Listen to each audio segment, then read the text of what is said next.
Salom do'stlar. Sizlar bilan Biznes Texnologiya Uz kanali. İnsonlarning uchish orzusi. Osmonda parvoz qilish bu aql bovar qilmas nazariya edi. İnsoniyat tarixida eng qadimiy va betakror orzulardan biri bu uchish orzusi bo'lgan. Bu orzu nafaqat hayol, balki rivojlanish, izlanish va ixtirolarning boshlanish nuqtasiga aylandi. Qadimgi afsonalar va ilk urinishlar. Qadimiy Yunon afsonalarida Ikar va uning otasi Dedal o'zlariga qanot yasab uchishga urinishgan. Bu faqat afsona emas. 9-asrda yashagan musulmon olimi Abbas ibn Firnas ilk real uchish tajribasini o'tkazgan. U o'z qo'li bilan qanot yasab qisqa masofaga uchishga muvaffaq bo'lgan.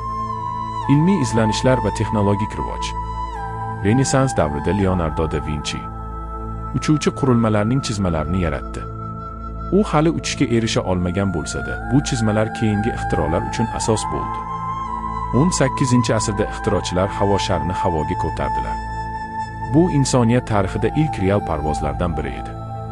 Va nihoyat 1903-yilda Wright birodarlari dvigatelli samolyot yasab, insoniyat tarixida ilk motorli uchishni amalga oshirdilar. Orzudan haqiqatgacha.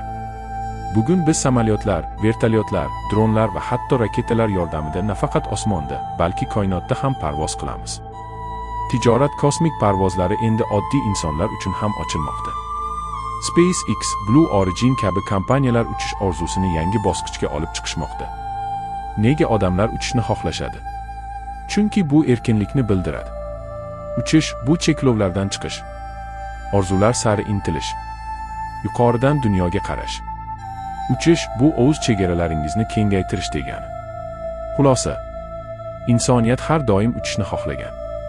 Bugun biz bu orzuni amalga oshirdik. Kelajakda esa uchish balki sayohatning eng oddiy shakliga aylanadi.